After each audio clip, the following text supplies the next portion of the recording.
All right. Hello and welcome everybody again to the open mic.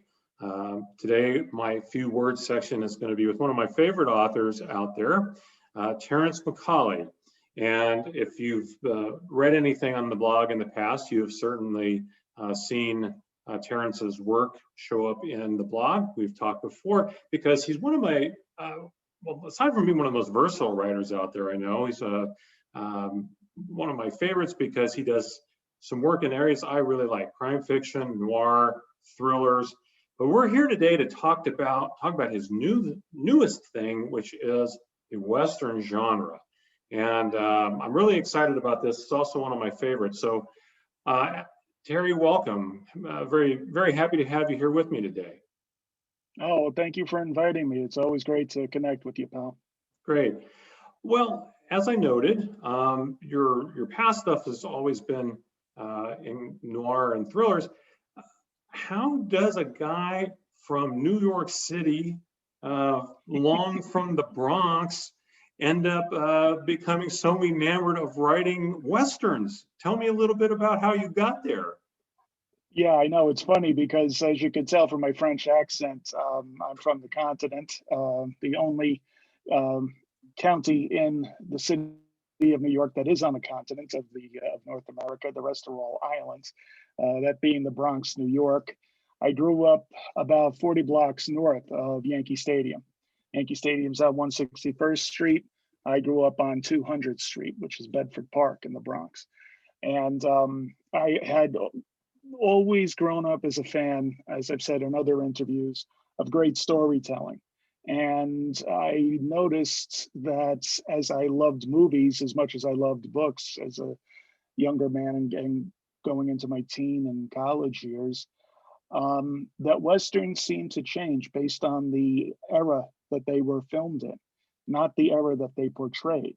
So in the 1940s and 50s, you had more patriotic movies that were Westerns. And then in the late 60s, early 70s, you had counterculture movies where the cowboys were less like John Wayne and Jimmy Stewart, and they were more like Fondas or more like Bruce Stern or more the rebellious type, Jack Nicholson. And then the Yeah, few the that were Wild made in Bunch. the 80s were the Wild Bunch, things like that. And then you had in the 80s, you didn't have too many Westerns of note that I remember besides Silverado and maybe a couple of others.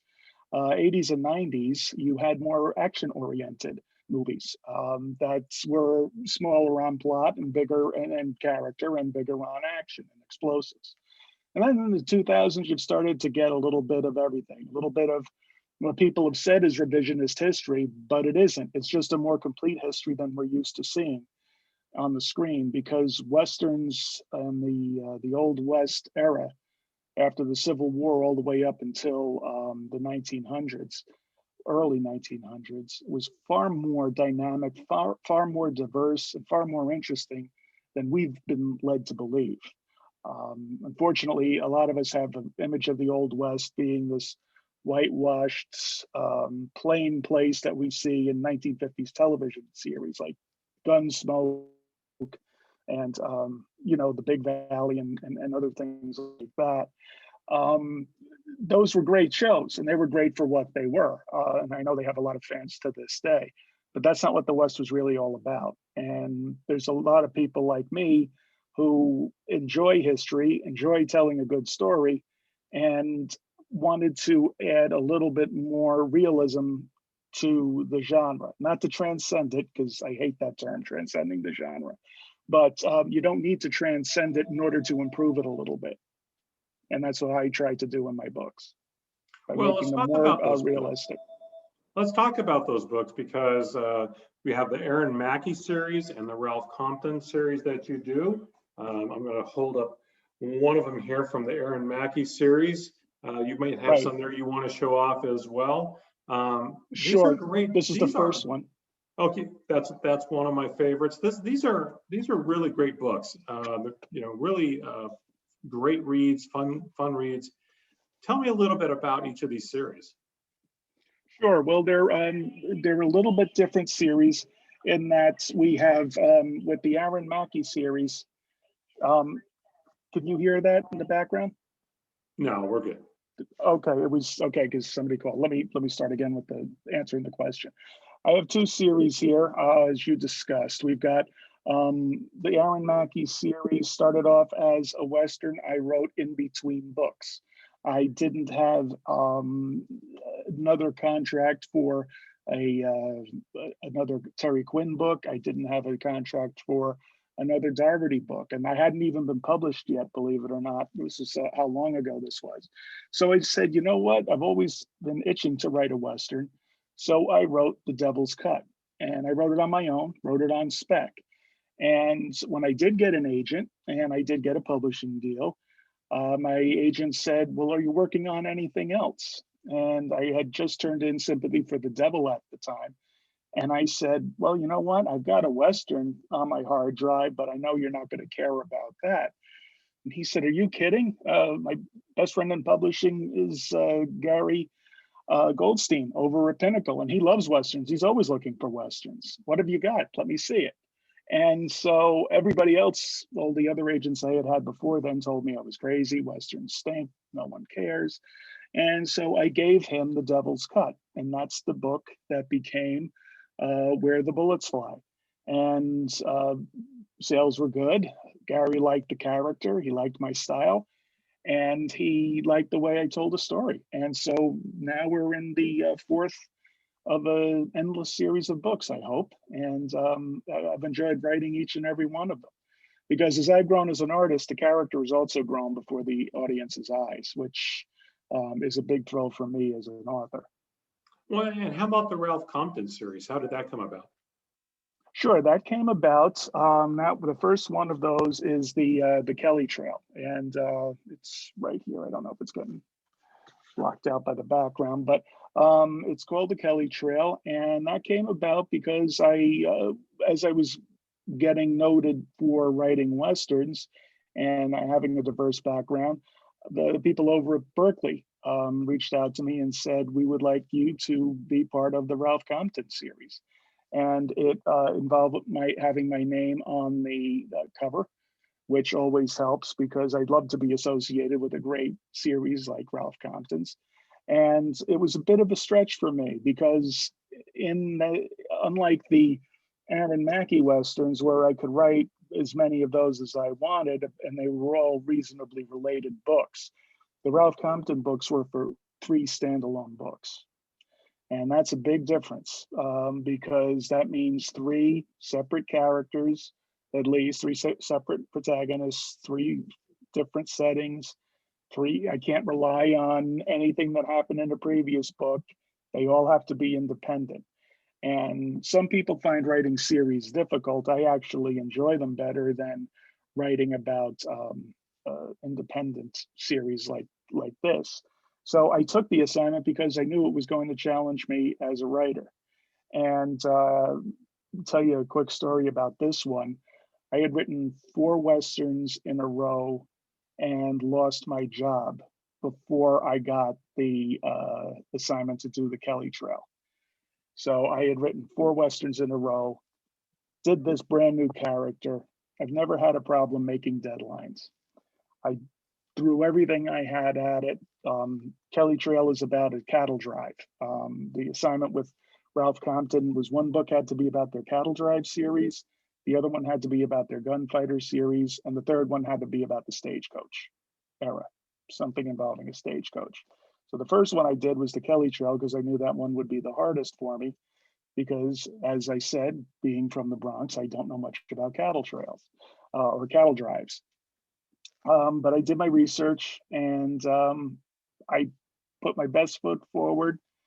I kept the counter, the word counter on the Word app covered with a Post-it note. And when I was done, I said, let's see where we are. It had to be about 80,000 words. I take the Post-it note off, I'm at 65,000 words. And I said, I'm done. I mean, I've said everything I can about this character. And that was the first time that ever happened to me. So I covered up the word count again, went back and started typing again, reviewed it, revised it. And I was done. I had a different type of story. I was very happy with it. I said, well, it's got to be over 80,000 words. I took the post-it note off. I was down to 63,000 words, and it was due in 2 weeks. So it forced me to take another look at the story, accentuate parts of the character that I had not thought about accentuating, and that got me up to the number that I needed for to satisfy the contract. And it also made it a better story. So that book is memorable for me because it challenged me in ways that other types of writing really hasn't. You know, it's interesting because the vast majority of writers out there, their struggle is to get down to the word count. You're one of just a handful I've talked to who had stories of trying to get up to a word count. So I always find that interesting. Also, just as a little personal thing here, you know, my grandparents, I came along very late in life for my parents. My grandfather met my grandmother on a cattle drive from between South Dakota and Texas. My grandmother was a teenager. She was working the chuck wagon, and he was just one of the cowboys running cattle. This was about 1913, maybe 19, right around there, because he was born in what was he? He was born in 1894. So 1896. Sorry. So somewhere around there. I mean, that's the thing. They got married young. They worked young. He was a cowboy to the core of his soul.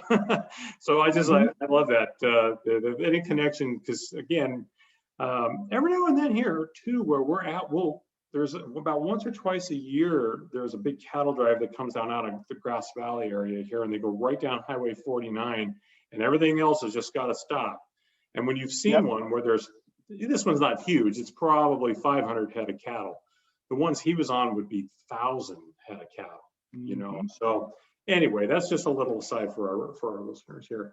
What can we expect maybe from either of these two characters? You know, what's in the future for these two series right now? Have you got anything lined up?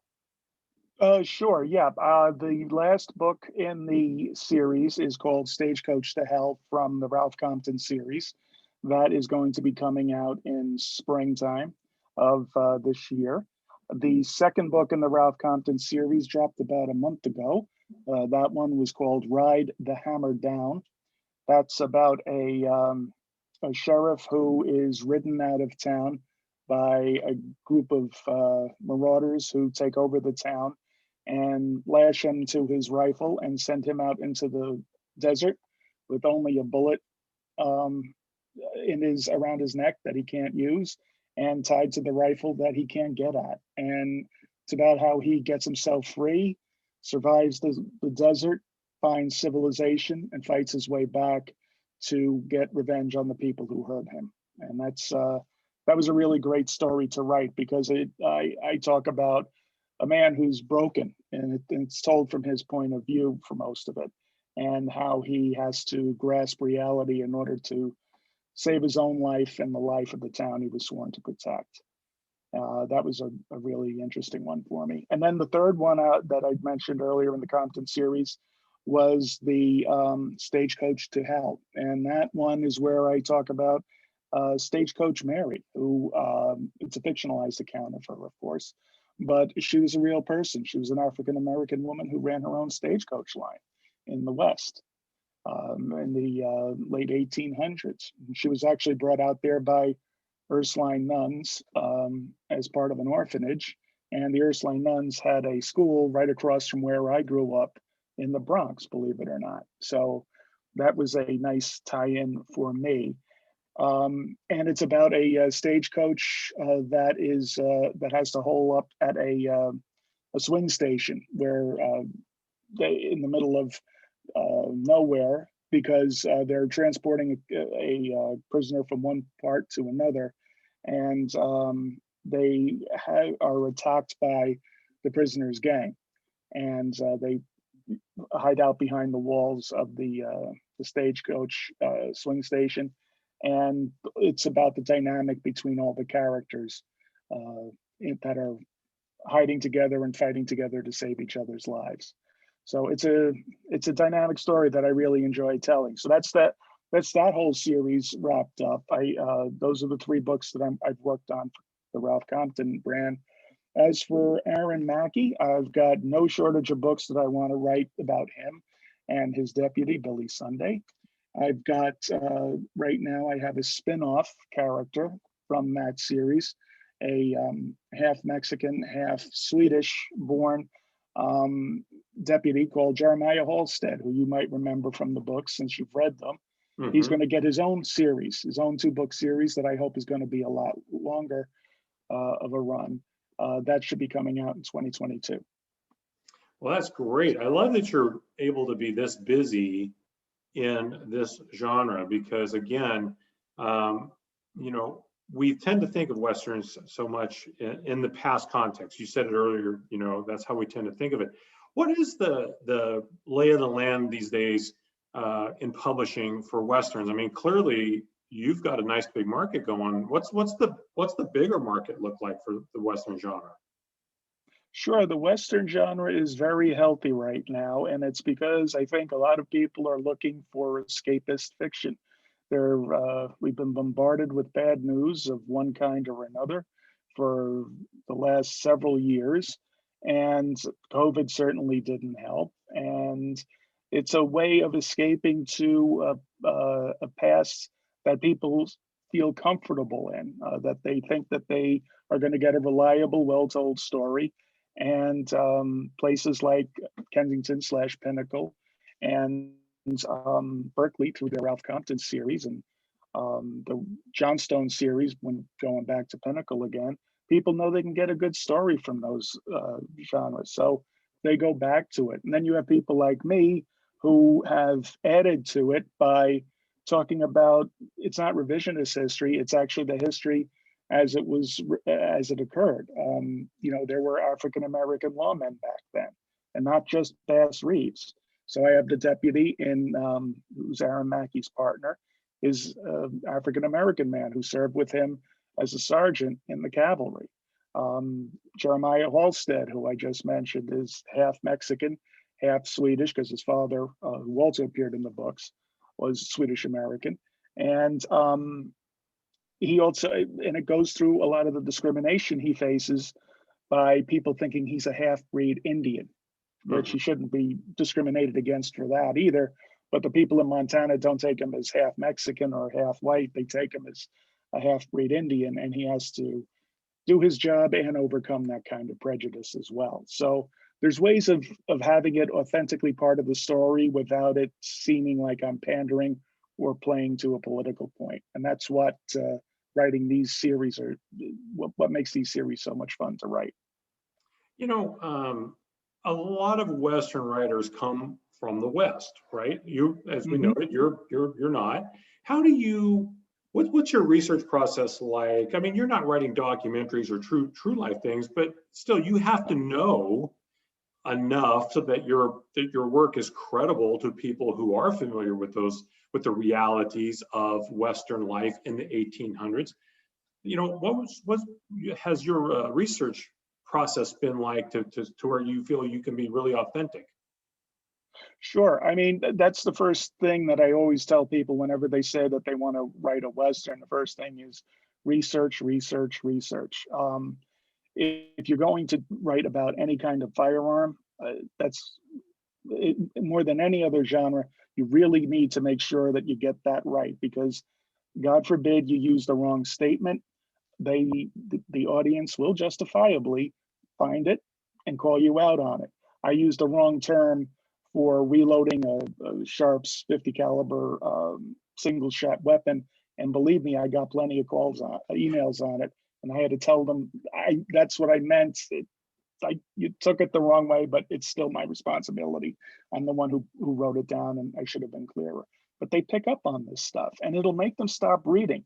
Not just that book, but if you haven't too many of those mistakes, they'll stop reading you altogether, and that can kill a series. So, and that's not the only research you need to be careful about. You need to be careful about things like the shootout in the middle of the street at high noon. That didn't happen. Nobody ever went through all of that trouble like your ancestors did to get out there, go through hell. And I'm not talking about Indian attacks. I'm talking about the weather and the wagons and going through mud and everything else just to stand in the middle of the street and let some jerk shoot at you at 10 paces. That never happened. Fights spilled out into the street, and and they did involve guns, of course, but no one said draw, and no, that didn't happen. So it's stuff like that that I got the gist of by reading about different people that were notable. I did research on Wyatt Earp, for example, which was a nice foray into finding out about more of what happened back then. And he wasn't even the most famous Earp at the time. He wasn't famous until the 1920s. He had written books that didn't sell very well. His brother his older brother was the famous Earp. He was just known as as a dangerous one because he didn't like to use a gun. He would take your gun from you and beat you with it if you didn't surrender it. So that was his reputation. It wasn't as a gunman; it was as a really mean, tough guy. So I mean, so once I started reading about that, it opened my eyes to, well, the West wasn't as clean cut or as clear cut as we thought. And that's when I look in the bibliography and found a bunch of other sources that the author of that book used, and it took me off in different directions. The other place that is surprising, that would surprise a lot of people, is attending the Western Writers of America conferences, back when we used to have conferences. Those are, the scholarship in that room is astounding. There were people who know about how everything about how the trains ran back then, to what the labor laws were back then, to Right. the political consciousness back then. I mean, the people, they're so willing to share things with you.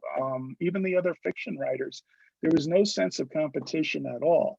And a lot of them made some recommendations that helped me with the third and fourth books of the Aaron Mackie series, and with the other Westerns I've written in general. But, actually, I'm glad you mentioned the writers because I was going to ask you that.